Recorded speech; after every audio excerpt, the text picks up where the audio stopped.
was about to say plan B, but I have no plan B. I'm very, very happy with it. Or not.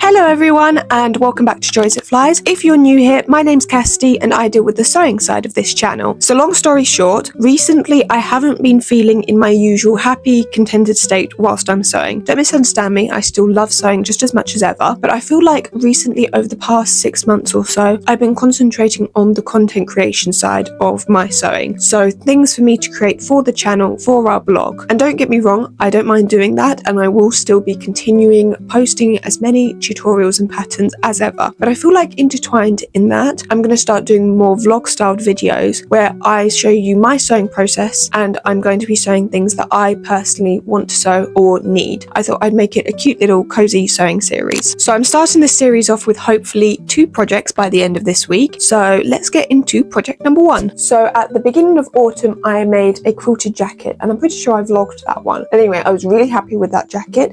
I patchworked and quilted it all by hand, and I love the jacket. It's warm, it's cozy, but it's got no closure at the front, so it's an open jacket. So I tend to wear it more out and about, whereas I would really love to have a jacket that I can wear inside, that closes at the front, that means that I'm really nice and warm and toasty during the winter. So I've got lots of ideas going around my head, and so I want to see whether they will work. And the other fun thing is instead of quilting the fabric myself, because I have no wadding, I'm going to be using a quilt that I found at a charity shop. This is the lovely quilt I found. I don't know whether you can see, it's got these lovely little quilted flowers on it. That was the thing that I loved the most. And also I'm thinking I'm going to do some colourful flowery bias binding around the edge of the jacket. I don't know whether I'm going to do this one or a different one. I think they match quite nicely, so I might end up using this one.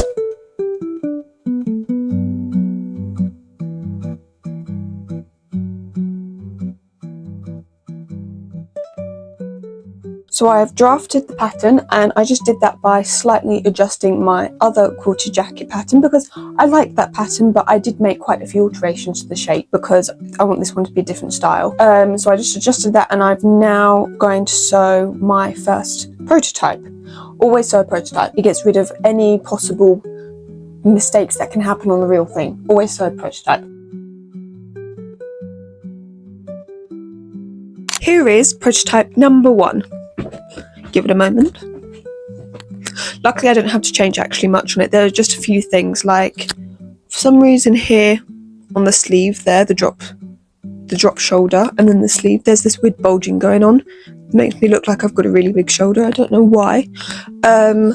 And then there are just a couple of things, like I want to lower the neckline a bit, and yeah, just some tweaks like that. Prototype number 2 is all done, and I'm much happier. I'm all done now with the pattern making. You may not be able to see actually the alterations that I made on the camera, but for me, the feel of it feels much more comfortable. It fits much more nicer. I have cut all of my pieces out of my fabric, and the reason why it took so long is because there's flowers quilted on the quilt, and they're all in the clusters around the edge, and then occasionally they drift out into the center of the quilt. So I wanted to get the placement on all my pieces right, so I wanted to match the flowers up and things like that, so that's why it took longer. And I also pre-cut and ironed my bias tape. Now is the fun part for assembling. I think with projects like this, it's 100% the pattern drafting and the prototyping that takes the longest, because the construction of the actual thing, making the actual thing itself, takes barely any time apart from the bias binding. Sewing the jacket together is the speediest thing out of the entire project.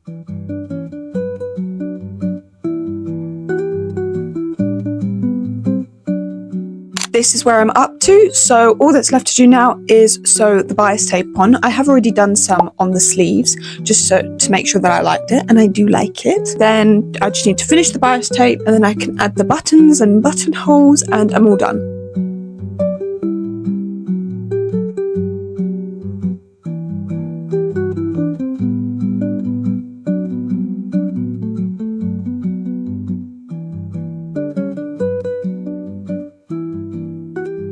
Here it is, it's all done and I'm very happy with it.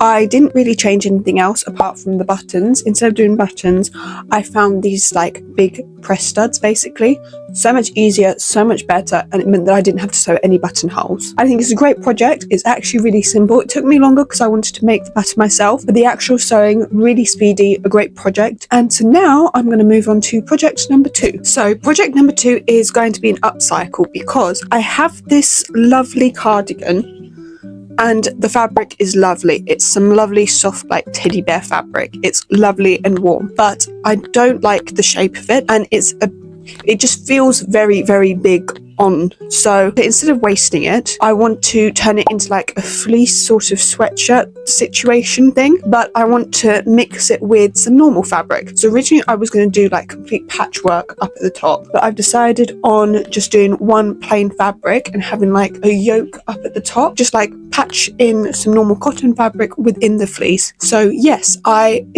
have already actually stormed ahead with the pattern and the prototype. I've already made a pattern, I've already done the prototype. It didn't take me very long, it was very easy. And so now I can just go ahead and start making it.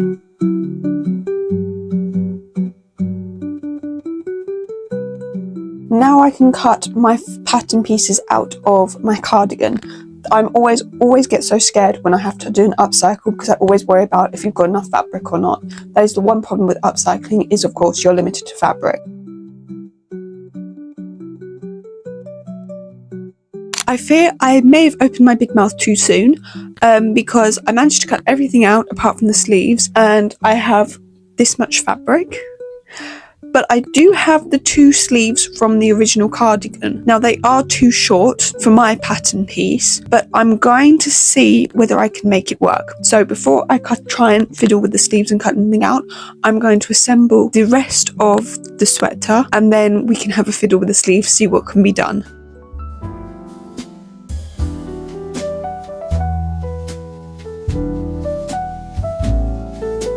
The zip has been stressing me out. It's been taking me far too long to figure out how to insert it, and I finally figured out how to do it.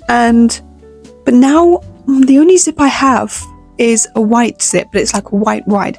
I hadn't realised this fabric is like a cream, so now I don't know whether they're clashing and they look weird. I do have this. This is the perfect match. It's like an off-white zip, but I don't have any pull tab that fits on it. So I don't know what I'm going to do.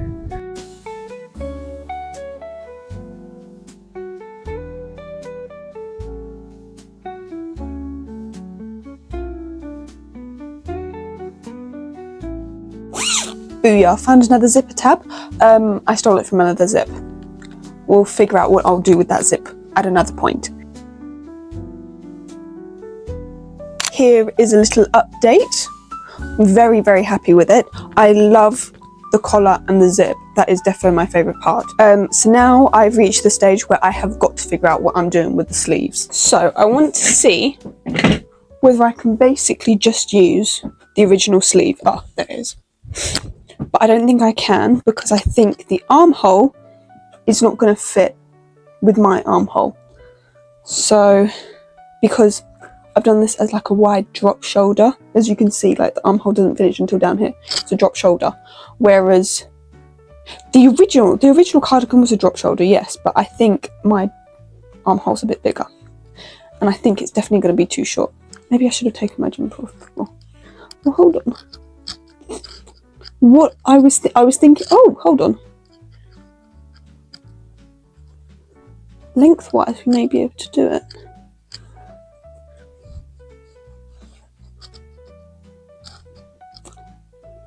Or not. Right. I was about to say plan B, but I have no plan B. Would it look really weird if I'm going to cut this cuff off, because I had planned anyway on doing a new cuff out of this cotton fabric. If I opened this up, widened it with a little panel here, I knew I would have to do that anyway. But for the length of it, if I added like an extra patch around the top there, would that look weird? I suppose it's my only option. So I could just try it and then hope for the best. And then if it all goes really badly, I'll just try and do something with this on its own.